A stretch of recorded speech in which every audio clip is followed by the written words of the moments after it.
어느덧 벌써 주기도문 7번째 시간입니다.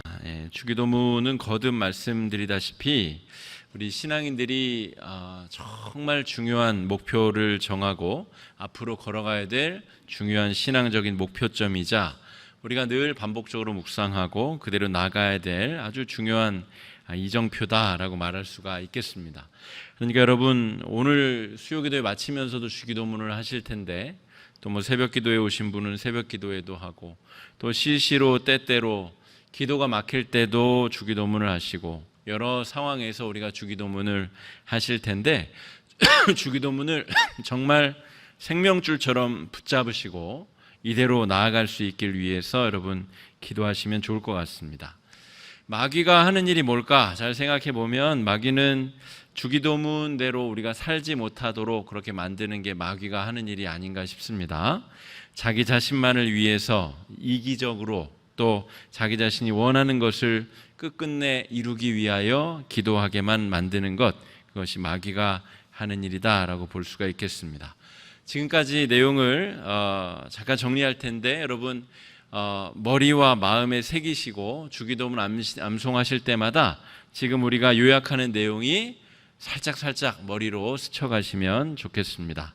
하늘에 계신 우리와 차원이 다르신 초월적인 존재, 그분께 우리가 기도를 드리는데, 나의 아버지가 아니라 우리의 아버지, 나와 오늘 우리 주제가 되는 그 사람을 용서하게 해주십시오라고 생각하는 그 사람, 나와 타자와 이 피조세계 전체를 창조하신 아버지께 우리가 기도를 드린다라고 하는 것이죠. 또한 아버지의 이름을 거룩하게 하시며 우리의 삶은 하나님의 이름의 명예를 위하여 살아가야 되는 거룩함, 그 거룩함으로 초대받은 성도들이다라고 하는 것이고요.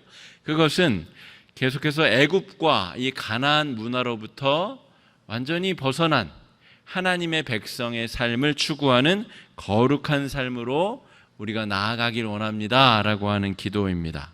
또한 아버지의 나라와 아버지의 뜻은 어떤 의미로 같은 비슷한 의미라고 볼 수 있는데, 하나님께서 다스리시는 나라, 우리 마음의 주인이 되시는 성령님, 우리가 살아가는 모든 삶의 자리가 하나님의 주권이 임하는 하나님의 영토가 되게 해달라.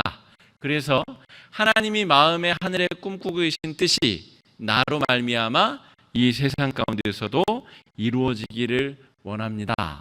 그러니까 그것 자체가 우리의 사명이 되고 비전이 되면 좋겠다라고 말씀을 드렸습니다. 많은 꿈과 비전이 있잖아요, 우리가. 그런데 그것들이 아니라 하나님의 꿈이 우리의 꿈이 되는 것, 그것이 우리가 기도해야 될 내용이다라고 하는 것이고요. 지난주, 이번 주 그리고 다음 주는 우리가 연약하고 부족한 인간들이기 때문에 인간으로서 우리가 하나님 앞에 마땅히 구해야 될 것, 하나님의 명예와 하나님의 뜻과 관련된 3가지 기도문이 끝났고, 이제 지난주, 이번 주, 다음 주는 우리가 우리 자신을 위해 하나님께 구해야 될 것, 일용할 양식에 대해서 나누었습니다. 내일 일을 책임져 주시는 하나님, 그리고 탐욕의 무덤이 아니라 하나님의 기름 부으심과 우리에게 주시는 선물들을 사모하며 매일매일 하나님과의 거룩한 관계를 추구하며 나아가도록 하는 것이 우리에게 일용할 양식을 주십시오라고 하는 기도라고 말씀을 드렸습니다. 오늘은 우리에게 잘못한 사람을 용서하여 준 것 같이 우리의 죄를 사하여 주시옵소서. 제가 개인적으로 볼 때는 이 부분이 주기도문의 가장 클라이막스, 가장 중요한 부분입니다. 이게 되느냐 안 되느냐에 따라서 우리의 구원의 문제가 달려있기 때문에 그렇습니다. 그러니까 우리가 입으로 구원을 받았다, 우리가 구원을 받았고 천국의 삶을 누린다 하지만 진짜 천국을 살고 있느냐라고 하는 외적인 증거는 오늘 이것입니다. 내가 나에게 잘못한 사람을 용서해 준 것 같이 저의 죄를 사하여 주시옵소서. 여러분, 이것이 왜 중요한지, 그리고 이것이 왜 우리 신앙생활에 절대적인 이정표가 되는지 한번 말씀을 통해 살펴보도록 하겠습니다. 신앙생활의 본질은 죄를 용서받는 겁니다. 그죠? 그게 본질입니다. 다른 게 없어요. 우리가 구원받았네 뭐네 해도 하나님이 나에게 복을 주셔서 하나님이 이렇게 해주십니다, 뭐 이런저런 말을 해도 다 본질적인 것은 우리가 죄를 사함 받았느냐라고 하는 것입니다. 우리가 죄를 사함 받지 못하면 구원도 못 받은 것이고 천국의 삶도 없는 것이고 그 다음의 삶은 우리에게 의미가 없는 것이죠. 그러니까 우리가 구원을 받았느냐, 그것은 죄 사함, 죄 용서를 받았느냐라고 하는 것입니다. 이것은 인간의 노력으로 가능한 부분이 아니기 때문에 철저히 하나님으로부터, 하나님이 보내신 예수 그리스도의 사랑으로부터 죄 사함은 이루어지게 되어져 있습니다. 그러니까 예수 십자가의 보혈로 말미암아 우리가 용서를 받지 못하면, 대속의 용서를 받지 못하면 죄 사함도 구원도 천국도 연쇄적으로 우리에게 아무 상관이 없는 것이 된다라고 하는 것이죠. 그런데 오늘 주님이 가르쳐 주신 기도 가운데 이 중요한 부분은 죄 사함의 부분에 전제 조건이 달립니다. 주님, 저를 용서하여 주십시오. 그런데 전제 조건이 달린다는 것이죠. 12절 말씀 한번 같이 읽어보겠습니다. 시작. 우리가 우리에게 죄 지은 자를 사하여 준 것 같이 우리 죄를 사하여 주시옵고. 우리가 죄 사함을 받기 위해서는 전제 조건이 충족이 돼야 되는데, 우리가 우리에게 잘못한 사람을 용서하여 주어야 나도 용서를 받는다라고 하는 것입니다. 그러니까 얼마나 무서운 기도문입니까? 그런데 제자들이 기도문을 가르쳐 달라 하자 예수님이 이 기도문을 주셨다는 것이죠. 죄사함이 없으면 예수님과 나와 아무 상관이 없어지는데, 그 죄사함을 얻기 위하여는 내가 나에게 잘못한 사람을 용서하여야 된다라고 하는 것이죠. 이거 참 어렵고 난감한 기도문이 아닐 수가 없습니다. 우리가 죄사함을 받기 위한 전제 조건이 예수님을 믿는다는 믿음의 고백인 줄 알았는데, 그게 그렇게 단순한 것이 아니다라고 하는 것이죠. 저 예수 믿어요. 나 예수 믿고 나 천국 갈 수 있어요. 우리가 이렇게 이야기하지만 예수님을 나의 구주로 입 바른 소리로 입으로 고백한다고 해서 그것이 구원의 전제 조건이 아닐 수도 있다라고 하는 중요한 이야기를 하고 있는 겁니다. 로마서 10장 9절 10절 말씀 제가 읽어드리겠습니다. 메모하셨다가 나중에 한번 찾아보십시오. 내가 만일 내 입으로 예수를 주로 시인하며 또 하나님께서 그를 죽은 자 가운데서 살리신 것을 내 마음에 믿으면 구원을 받으리라. 분명히 이렇게 써 있어요. 내가 만일 내 입으로 예수를 주로 시인하며 하나님께서 그를 죽은 자 가운데서 살리신 것을 내 마음에 믿으면 구원을 받으리라. 10절 사람이 마음으로 믿어 의에 이르고 입으로 시인하여 구원에 이르느니라 라고 기록하여 있죠. 정말 아멘입니다. 예수님이 나의 주님이십니다 라고 고백하면 구원받는다는 거예요. 그런데 구약부터 신약까지를 통전적으로 성경을 읽다 보면 이것이 끝이 아님을 우리가 알 수 있습니다. 왜냐하면 구약의 백성들은 하나님을 외식적으로 섬겼거든요. 하나님을 섬긴다고 하면서 집에 가면서 바알 신당, 아세라 신당에 가서 음란한 짓을 하고 집에 돌아갔거든요. 하나님이 그것을 그냥 용인해 주시고 묵인해 주셨으면 뭐 저도 더 이상 할 말이 없는데, 하나님이 그것을 몹시 분개하시며 우상 숭배한다. 우상 숭배하는 이들이다. 내가 좋은 포도나무를 심었는데 이들이 들포도나무 열매를 맺는다. 이들의 신앙이 썩었다. 부패하였다. 이들이 잘못 믿고 있다라고 하나님이 엄중 경고를 수차례, 수십 차례, 수백 차례 하셨을 뿐만이 아니라 결국에는 북이스라엘, 남유다가 차례차례 멸망하여 멸망의 시대, 이 노예의 시대를 거치게 된다라고 하는 것이죠. 그리고 예수님도 이 땅에 오셔서 바리새인들과 서기관들과 숱한 외식적인 종교 지도자들을 향하여서 너희가 잘못 믿고 있다. 너희가 하나님의 거룩한 뜻을 더럽게 바꾸어 버렸다. 이렇게 말씀하고 계시다는 것이죠. 그러니까 진짜 마음으로 믿고 입으로 시인한다는 것의 기준이 우리가 생각하는 것과 다르다는 것이죠. 마음으로 믿고 입으로 시인할 정도면 목숨을 걸어야 되는데 목숨을 안 걸고 그냥 입으로만, 겉에 형식적인 태도로만 하나님을 그렇게 믿는 사람들이 적잖이 많다라고 하는 것이죠. 그러니까 여러분, 오늘 이 말씀이 충격적으로 우리에게 다가오셔야 됩니다. 나는 오늘 나한테 잘못한 사람을 정말로 용서했나? 오늘 나는 죄사함 받고 나는 구원에 가깝게 살았나? 나는 구원받은 자의 삶을 살았나? 내가 오늘 한 행동이 그 증거가 된다는 것이 얼마나 무서운 이야기입니까? 여러분, 제가 지금 입의 고백과 이 죄사함과의 관계를 설명드렸습니다. 아브라함으로부터 시작된 종교들이 몇 개 있어요. 유대교, 또 우리 이슬람, 또 우리 기독교라고 하는 천주교와 정교회, 개신교를 통틀어서 일반적으로는 우리가 기독교라고 부릅니다. 왜냐하면 예수 그리스도를 믿는 종교, 우리랑 천주교랑 별로 사이가 안 좋은 것과 상관없이 그냥 종교학적으로 볼 때는 예수를 구주로 믿으면 천주교, 정교, 개신교는 몽땅 다 기독교다 이렇게 부른단 말입니다. 그런데 그 정도, 유대교, 이슬람, 기독교 이 정도가 이제 아브라함으로부터 시작된 종교들, 유일신 하나님을 섬기는 종교단 말입니다. 그런데 그 이외에 거의 대부분의 종교들은 다신교적 세계관을 가지고 있습니다. 그러니까 로마가 이제 기독교를 국교화하죠. 313년에. 그런데 그 이전까지만 해도 로마에는 약 30만 개의 신이 있었습니다. 그러니까 엄청난 다신교 문화, 종교 생활을 하고 있었던 것이죠. 힌두교로 가면 더 합니다. 일본의 그 신도는 8천만, 신의 수가.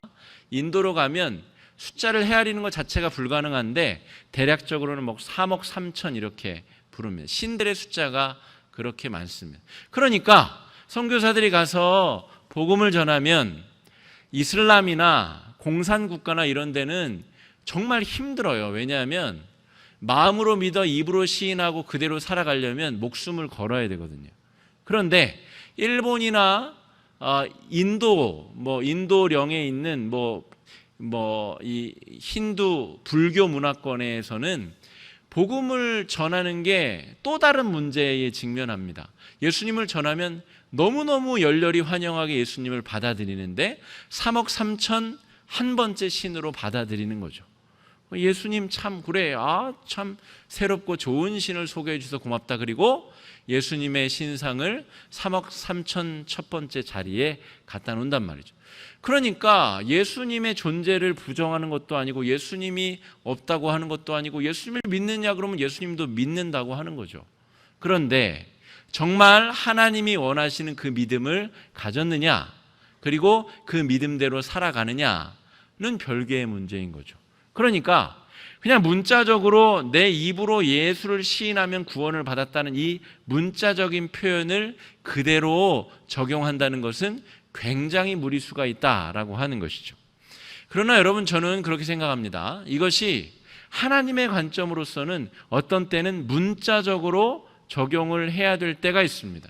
이를테면 정말 어떤 어르신이 병상에서 돌아가시기 직전에 병상 세례를 요청하여 갑니다. 정신이 오락가락 하시는데 예수님을 구주로 믿으시겠습니까? 네, 믿겠습니다. 라고 하는 것도 아니고 예도 아니고 아니요도 아니고 대답한 것도 아니고 안 한 것도 아닌 라고 하는 그 말이 그 사람에게는 구원으로 임할 수 있다는 것이죠. 그러니까 이 로마서 10장 9절 10장 말씀은 참으로 신비로운 말씀입니다. 어떤 때에는 문자적으로 이 말씀이 적용되어야 될 때가 있고 어떤 때에는 그렇지 않을 때가 있다는 것이죠. 여러분, 정신지체 장애를 앓고 있는 장애인들이 많죠. 아마 우리 동네에도 드러나진 않지만 굉장히 많으실 것입니다. 자폐, 정신지체, 정신박약, 정신질환. 여러분, 그러면 논리적인 사고 판단을 하기가 어렵죠. 그러면 어떻게 예수를 구주로 영접합니까? 어떻게 예수를 구주로 믿습니까? 여러분, 그래서 정신장애를 앓고 있는 분들에게 세례를 주지 않는 교회들이 굉장히 많아요. 그게 문제화되고 거론화되지 않아서 그렇지 그런 문제들이 많다는 것이죠. 사리분별을 하지 못함으로 세례를 주지 못하겠다는 겁니다. 여러분, 그것이 맞습니까? 여러분, 우리는 그러면 사리분별을 그렇게 잘해서 지금 이렇게 우리가 살고 있습니까? 여러분, 이것은 말씀을 우리가 어떻게 살피고 우리 삶에 적용해야 되느냐? 하나님이 불꽃 같은 눈으로 우리를 살피고 계시다 하는 것이죠. 입으로 시인하여 구원을 얻는다는 말에 싹 숨어가지고 자신의 신앙의 고백을 삶으로 하는 것을 더디하고 게을리하는 자들은 반드시 그 책임을 져야 된다라고 하는 것이죠. 그러나 그럴 능력과 그럴 기회가 희박한 분들에게는 그 입의 고백 한마디가 그 구원의 구체적인 증거가 될 수 있다라고 하는 것이죠. 오늘 지금 제가 말씀드린 것은 오늘 말씀의 중심 주제가 아니기 때문에 일단은 지나가 보겠습니다. 그러므로 우리가 입으로 예수를 구주로 고백한다는 그 행위 자체가 얼마나 박약한 믿음의 증거일 수 있느냐라고 하는 것이죠. 그런데 오늘 예수님이 우리에게 요구하시는 구체적인 구원받은 증거는 네가 네 마음속에 미워하는 그 사람을 용서했느냐, 용서할 수 있느냐, 용서하고 싶으냐, 용서할 마음이 있기는 하냐, 그것을 묻고 있다는 것이죠. 그게 안 되면 적어도 이 말을 이해할 수 있는 여러분들은 구원에서부터 멀찍이 있는 겁니다. 그래서 주기도문이 무섭기도 하고 아주 중요하기도 한 아주 심각한 기도문이다라고 하는 것이죠. 그러니까 구원은 내가 20년 전에 중학교 몇 학년 때 내가 예수 믿기 처음 시작한 때 내가 철야 기도하면서 마음이 뜨거워지면서 예수를 영접하여서 그때부터 나는 구원을 받았다. 그걸로 끝이다. 그게 아니라는 말이죠. 우리가 몇 주 전에도 말씀드렸다시피 구원은 이미 우리가 받은 것이기도 하지만 아직 만들어가고 이어가는 것이다. 여러분, 편하게 구원을 받으시려면 저 대전 지역에 횡행하는 구원파에 가시면 편하게 구원받으실 수 있습니다. 구원을 한 번 받으면 그 사람들은 무슨 짓을 저질러도 구원으로부터 떨어져 나가지 않아요. 그런데 그 이단은 아주 교회사적으로 오래된 이단입니다. 아주 수준 낮은 이단이에요. 그러니까 예수를 그렇게 편하게 믿고 싶으시면 대전 지역의 구원파를 찾아가시면 됩니다. 그런데 우리가 믿는 구원은 그 정도로 저급한 수준의 것이 아니다라고 하는 것이죠. 구원을 받았음과 동시에 끊임없이 구원을 붙잡고 구원을 얻기 위하여 나아가지 못하면 구원으로부터 배제되는 것이 우리가 받은 구원의 본질이다라고 하는 것이죠. 그러니까 여러분, 신앙생활에 있어서 이 주기도문이 얼마나 소중합니까? 얼마나. 하루에도 몇 번씩 이가 갈리도록 미운 그 사람을 내가 마음으로부터 용서하지 못하면 내가 구원에서 배제된, 내 구원이 달린 문제가 타인을 용서하고 타인을 죄를 사하는 문제와 관련이 되어 있다라고 하는 것이죠. 그러니까 여러분, 오늘 우리가 기도하는 이 기도, 타인을, 나에게 잘못한 그 사람을 용서하는 일에 내 모든 것을 걸어야 됩니다. 내 모든 것을 걸고 노력하고 그렇게 하지 못하면 나와 예수님과 아무 관련이 없어집니다. 내 죄사함에 예수님이 관여하지 못하게 되고 나는 죄사함을 받지 못한 자가 되고 나는 교회를 다니고 종교 생활을 하나 구원과 아무 상관이 없는 존재가 되어버린다라고 하는 것이죠. 여러분, 구원이 예수님께 있다는 것은 예수님께 모든 것을 건다는 것을 말합니다. 여러분, 열왕기하 5장에 보면 재미있는 이야기가 나옵니다. 이 아람 군대와 북이스라엘, 이 당시 엘리야, 엘리사가 북이스라엘의 예언자였거든요. 그러니까 왕상 18장에서는 엘리야가 이 바알과 아세라의 제사장 850명과 대결을 펼치죠. 그리고 나서 이제 엘리야의 임기가 끝나고 엘리사에게 권한을 위양하고 엘리사가 북이스라엘의 제사장, 이 예언자, 선지자라는 것이죠. 그런데 그 당시에 이 이스라엘의 적대국이 아람이라고 하는 나라였습니다. 아람. 그런데 이 아람의 군대 장관, 국방부 장관이 누구냐면 나만이라고 하는 사람인데, 이 사람이 문둥병에 걸린 겁니다. 그런데 수차례 이스라엘과 전쟁을 하다가 우연히 잡아서 종으로 만든 여자아이 하나가, 여종 하나가 우리 조국에 정말 신통방통한 선지자님 한 분 계신데 그분이 고쳐줄 수 있을 것 같은데 라고 하는 이야기를 듣고, 어차피 이제 끝난 것 아닙니까? 문둥병 걸렸으면 그 당시에는 이제 인생이 끝난 거니까 지푸라기라도 붙잡는 심정으로 엘리사를 찾아갑니다. 그런데 당시에 이스라엘과 아람의 역학관계는 어떤 거였냐면, 이를테면 강대국과 약소국, 그런, 그러니까 아람이 훨씬 세고요, 이스라엘은 맨날 침략당하고 공격당하는 그러니까 큰 나라의 지금 국방부 장관이 지금 내려갔는데, 그러면 버선발로 달려나와서 무릎을 꿇고 고개를 조아리며 자기가 어떻게 해드릴까요? 그리고 거대한 제단을 꾸려놓고 거기서 제사를 드리고 기도를 하고 이런 걸 생각한 것이죠. 그런데 엘리사는 나와보지도 않고 게하시를 보내가지고 저기 요단강 가서 7번 씻으시는데요, 그리고 싹 가버렸다는 거죠. 그래서 화딱지가 나가지고 돌아가려고 그럽니다. 아바나 바르발이라고 하는 이 아람의 두 강을 언급하며, 내 조국에 더 깨끗하고 큰 강이 없단 말이냐, 저 똥물 같은 요단강 가서 날더러 씻으라고 저런 가면서 화를 내고 돌아가려고 하자, 그 수하가 아니 똥물에 들어가서 씻으라고 하면 안 씻었겠습니까? 가서 씻으시지요. 그게 별거라고, 어차피 가는 길 아닙니까? 그래서 그냥 요단강에 7번 들락날락 했다는 것이죠. 제대로 했겠습니까? 그냥 들락날락 했겠죠. 그런데 나음을 입었다는 것이죠. 그런데 나아만이 어떻게 하는지 아십니까? 그 다음에 엘리사에게 찾아와서 넙죽 엎드려 자기의 잘못을 용서를 빌고, 그 다음에 여호와 하나님을 내가 내 조국에 가서도 섬기겠습니다. 그리고 내 노새에 이 땅의 흙을 가져갈 수 있도록 허락해 주십시오. 그 땅으로 제단을 만들고 하나님께 제사를 드리겠습니다.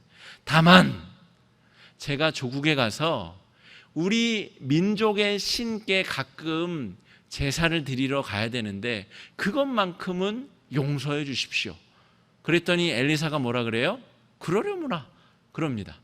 그게 아람 사람에게 기대하는 엘리야의 믿음입니다. 여러분, 우상 숭배자도 병고침을 낳으면 모든 것을 겁니다.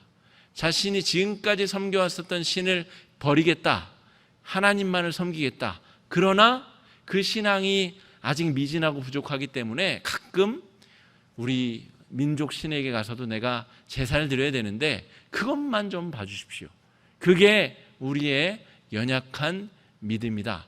다 걸지 못하는 연약한 믿음.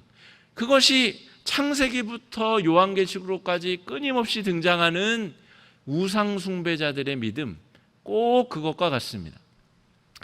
나만이 돌아가는 길에 아까 말씀드린 그 게하시가 살금살금 쫓아가가지고 저 뭐 좀 주실 거 없으세요? 그래서 외투 몇 벌하고 금덩이 은덩이를 받아오지 않습니까? 그리고 나서 게하시가 천벌을 받아 나만의 문둥병이 게하시에게 옮아갑니다.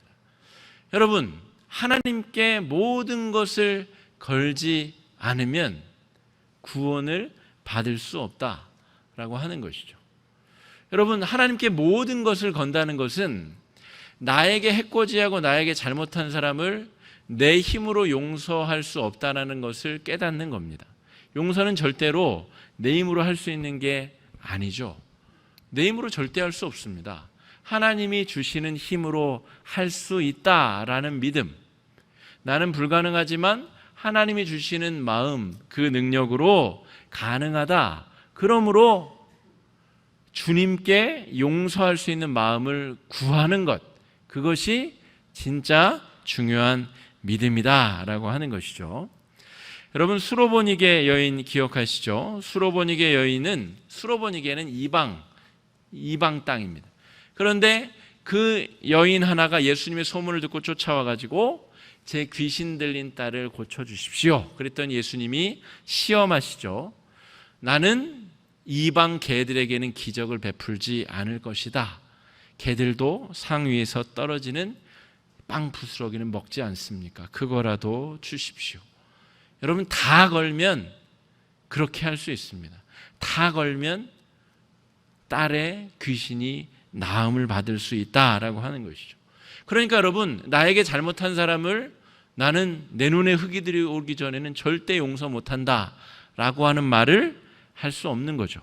다 못 걸었기 때문에 용서할 수 없는 것이지, 다 걸면, 수로보니게 여인처럼 다 걸면 용서하지 못할 사람, 또 내가 참아내지 못할 사람이 없다라고 하는 것입니다. 그것은 내 힘으로 하는 것이 아니기 때문에 그렇습니다. 여러분, 근데 사람 마음이 다 똑같아요. 나는 용서받고 싶은데 다른 사람은 용서하기 싫어요. 그게 사람 마음이죠. 그래서 오늘 주기도문의 이 부분이 아주 주기도문의 클라이막스입니다. 나는 용서받고 싶은데 다른 사람은 용서하기 싫어요. 나는 용서받고 싶은데 다른 사람은 용서받으면 안 될 것 같아요. 하나님이 쟤는 용서 안 해주셨으면 좋겠어요. 구원에서부터 배제되면 좋겠어요. 그러나 우리 세 번째 주에 살펴본 하나님의 나라가 임하고 아버지의 뜻이 이 땅 가운데 이루어지는 것은 나와 너와 이 피조세계 전체가 모두 구원을 받는 것을 말합니다.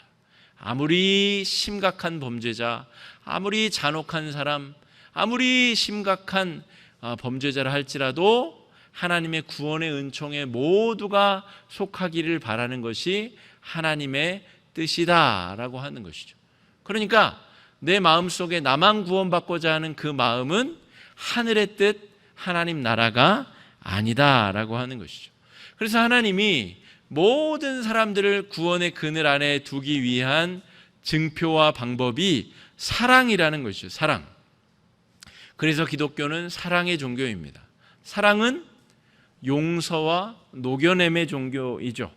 그러니까 사랑을 표방하면서 용서가 없는 종교, 용서가 없는 교회는, 그러니까 뭐랄까, 이 겉과 밖이 완전히 다른, 그러니까 예수님이 그렇게 비난하셨던 바리새인들과 서기관들의 외식적인 믿음과 완전히 일치하는 죄악된 신앙생활이다라고 하는 것이죠. 그러니까 여러분, 내가 예수 잘 믿고 있나 못 믿고 있나 남한테 물어볼 필요도 없어요.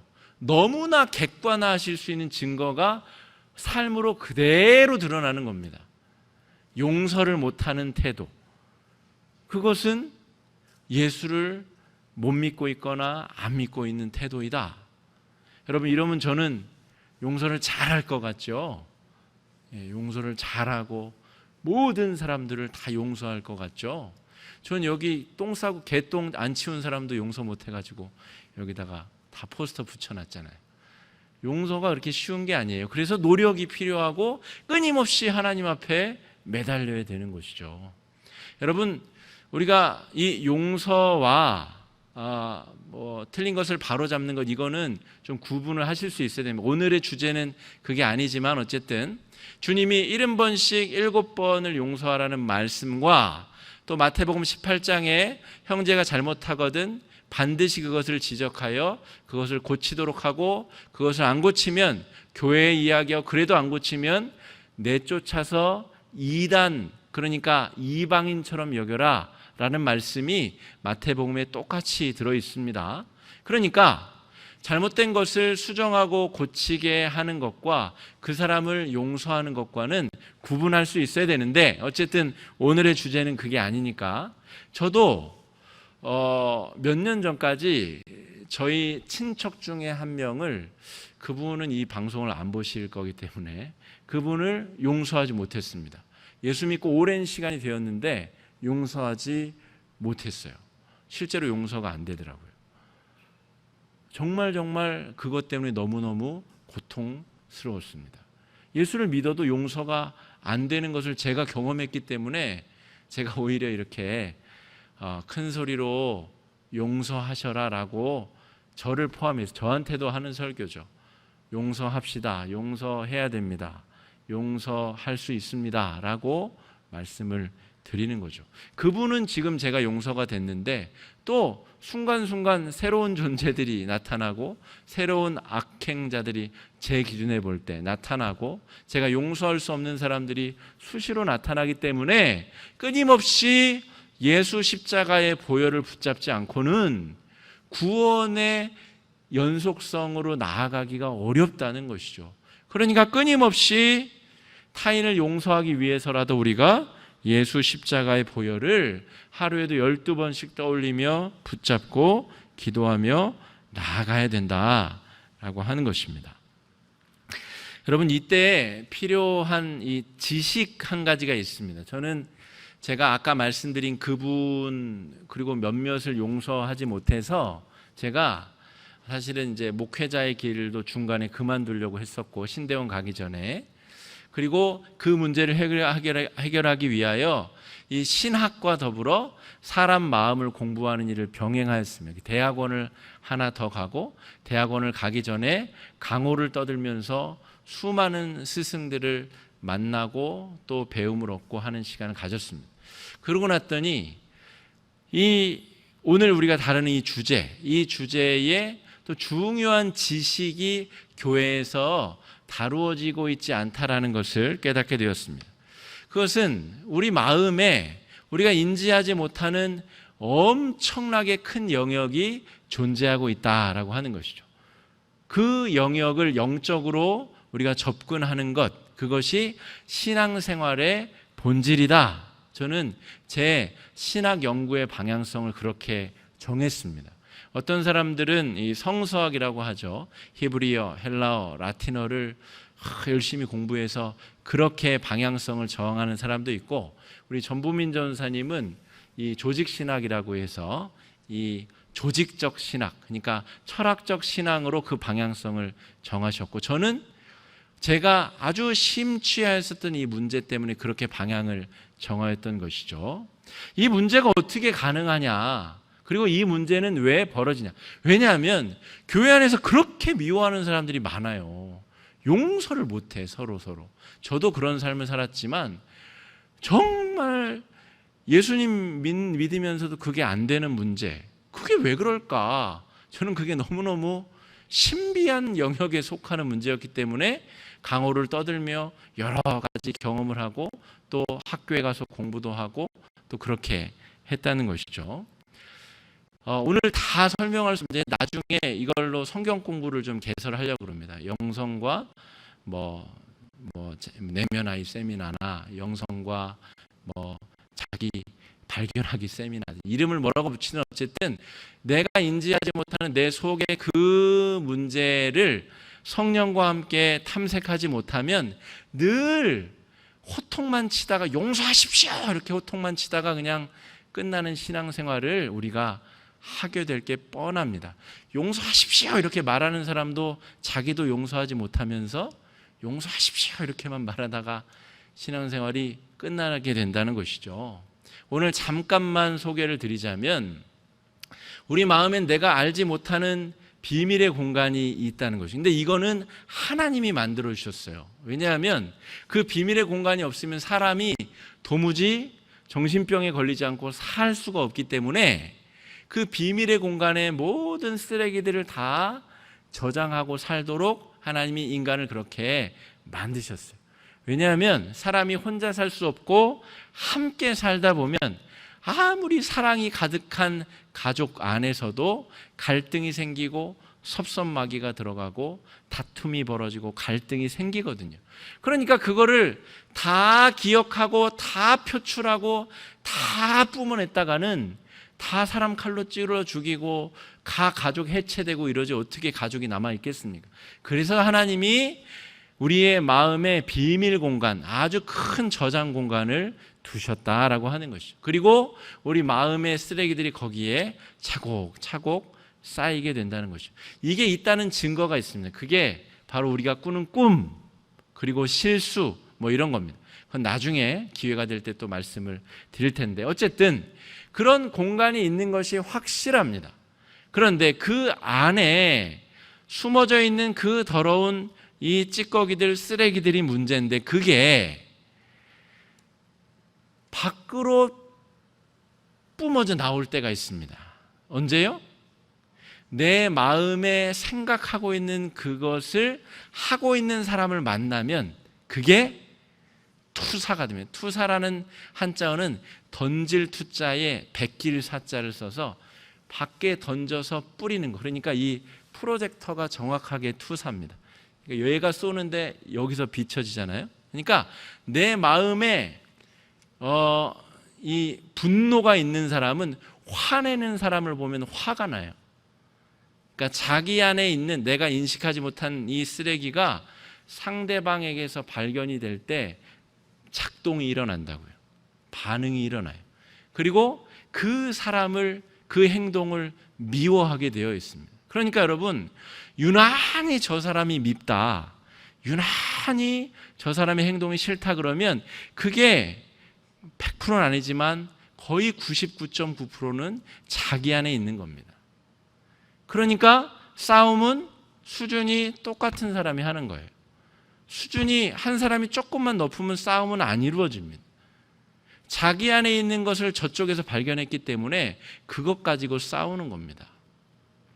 여러분, 저는 제가 설교했었던 것들을 잘 분석해 보니까 저는 로또 하는 것을 여러 차례 좋지 않게 우리 교회에서 했는지 안 했는지 모르겠는데 로또 하는 것을 아주 안 좋게 설교한 적이 많아요. 그러고 나서 제 마음을 곰곰이 살펴보니까 로또에서 이 불안당처럼 살고 싶은 마음이 제 안에 가득한 거예요. 그거 하나 잘 걸리면 나도 한번 멋지게 살 수 있겠는데? 라는 마음이 있는 거죠. 그런데 목사가 돼가지고 아이고 그런 마음을 드러낼 수 없죠. 농담이라도. 그러니까 그 마음이 그 행위를 하는 사람을 굉장히 더 평균적인 사람보다 더 안 좋게 생각하고 그것을 그렇게 표현하는 거죠. 그러나 내가 그거를 이런 걸 공부하고 정말 기도 중에 살피다 보니까 여러분 이렇게까지 공개적으로 얘기할 수 있는 거지, 여러분 보통 그런 노력이 없이는 자기 안에 그런 게 있는지를 알 수가 없습니다. 그래서 그것을 무의시라고 부릅니다. 내가 인식할 수 없는 것, 근데 있는 것. 그래서 그것이 끊임없이 뿜어져. 그래서 여러분, 미운 사람이 많은 사람, 싫어하는 행동이 많은 사람, 적이 많은 사람은 자기 안에 건강하게 해결하지 못한 쓰레기들이 많은 사람이다. 그렇게 보면 거의 틀림이 없습니다. 완벽하다고 할 수 없으나 거의 그게 맞다고 보면 됩니다. 그런데 여러분, 우리 안에 성령을 주셨잖아요. 성령께서 뭐 하시는 분이세요? 우리 안에 있는 그 광대한 마음의 영역에 있는 쓰레기들을 의식화하고 끄집어내고 그것을 하나님 앞에 털어놓게 하고, 이번 주일 말씀이 누가복음 12장 말씀 1장 1절부터 11절 말씀, 이 부자에 관한 비유입니다. 탐욕에 관한 이야기거든요. 그 엄청난 탐욕들을 우리가 안고 살아가면서 교회 와서는 아닌 척, 나는 그런 마음이 전혀 없는 척, 우리가 그렇게 살아가지 않습니까? 그래놓고 누가 조금 돈 욕심을 내면 과도하게 화를 내죠. 과도하게 나쁜 사람으로 매도하고 자기 안에 있는 것이 그대로 투사가 됐는데 자기만 그것을 모르는 것이죠. 여러분, 그러니까 내가 과도하게 미운 그 사람의 행동, 품성, 그 사람이 품고 있는 것이 결국 내 안에 있는 것이다 라고 생각을 하면 오늘 말씀이 하고 이해가 됩니다. 내 안에 있는 것을 누가 용서하셨어요? 예수 십자가의 보혈이 그 엄청난 죄를 이미 용서하셨기 때문에 네 안에 있는 것이 그저 조금 투사된 저 사람을 네가 용서하지 못한다는 것이 말이 되냐? 그것이 과연 네가 구원받았다고 하는 증거냐? 너는 아직 구원 못 받은 게 확실하다. 오늘 예수님이 그 말씀하시는 겁니다. 네가 예수 보혈을 받아들였다면, 그 죄로부터 네가 노임을 얻었다면 다른 사람을 의뢰히 용서할 수 있을 텐데 타인을 용서하는 것을 못 보니, 네가 용서하지 못하는 걸 보니 너도 아직 예수의 보혈을 충분히 경험하지 못하였구나. 너도 죄로부터 노임을 얻지 못하였구나. 그 얘기를 하시는 겁니다. 여기까지 이해하셨으면 굉장히 이해를 잘 하신 겁니다. 여러분, 그러므로 타인을 용서하는 것이 내가 죄사함 받는 것과 아주 긴밀하게 연결되어져 있습니다. 내 안에 있는 모든 쓰레기들을 예수님이 대신 짊어지시고 죽으셨다면 우리가 타인에게 있어서도 그 사람의 연약함과 죄악이 결국 내 것이다 라고 하는 것을 기억해야 되는 것이죠.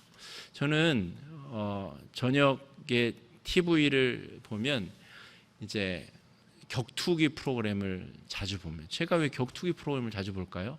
목사가 엄청난 이글거리는 분노가 있는 거죠, 제 안에. 그것 때문에 보는 거죠. 그게 있다는 것을 알아차리는 사람과 그렇지 못하는 사람의 차이가 있을 뿐이죠. 그것을 어떻게 풀어야 될까요? 물론 격투기 프로그램을 보면서 피를 철철 흘리는 것을 보면서 아주 그런 방법으로 풀 수 있겠으나, 새벽에 교회에 나와서 예배드리고 기도하면서 하나님 안에서 성령의 조명을 받으며 그렇게 풀어야 되는 것이죠. 여러분, 제가 왜 제 약점을 계속 말씀드릴까요? 여러분, 저도 구원받고 싶어서 그래요. 여러분, 제 안에 있는 것들을 제가 잘 발견할 수 있어야 여러분에 대해서 제가 화가 안 나는 것이죠. 그죠? 여러분을 참고 여러분을 용서할 수 있는 겁니다. 그 얘기를 드리는 겁니다. 내 안에 뭐가 있는지를 발견해야 나는 아무 문제가 없는데 왜 쟤는 저렇게 미울까? 저는 알 것 같은데요. 왜 상대방이 미운지, 용서가 안 되는지 저는 너무너무 잘 알 것 같은데요. 왜냐하면 그게 내 안에 이글거리게 타올리고 있고, 그것을 알아차려주지 않고 그것을 예수님께 끌고 나오지 않는, 아직 죄사함을 받지 못한, 예수 십자가의 보혈 앞에 아직 나오지 못한 그 죄성 때문에 그러는 겁니다. 예? 여러분, 그것 아니겠습니까? 여러분, 여자들은 드라마를 좋아하죠. 남자들은 막 싸우는 걸 좋아하고 여자들은 드라마를 좋아하죠. 왜 그럴까요? 드라마에는 실장님이 나와서 정말 이 단기 계약직 여사원이 이렇게 신데렐라처럼 확 구원받죠. 그런 마음이 있는 거죠. 나도 그런 사람을 만나서 그러고 싶다. 그런데 이미 나는 결혼을 했고 아이고 원통하다. 그런 마음이 없는 것 같으나 우리 마음속엔 그런 마음이 가득가득하다는 것이죠. 그게 내가 알아차려주지 않고 의식되지 않아서 그렇게 엉뚱하게 투사가 되고, 그게 바로 제가 말씀드린 프로젝션 현상입니다. 투사되는 것. 드라마 속에 그 사람이 너무너무 부러운 거죠. 내 현실과 다른. 그러니까 자꾸 보고 싶은 거죠. 남자들이 격투기를 좋아하고 여성들이 드라마를 좋아하는 이유가 다 그런 비슷한 연유에서 그런 겁니다. 그런데 주님께 나아가서, 주님, 제 안에 그런 마음이 있습니다. 내가 남자만 잘 만났으면, 제가 힘이 있어서 저렇게 때려 눕힐 수만 있으면 정말 좋을 것 같습니다. 그것을 인정하는 순간 상대를 용서할 수 있고 상대를 관용의 눈으로 바라봐 줄 수 있다라고 하는 것이죠. 여러분, 성령께서 그래서 우리 마음으로 오신 겁니다.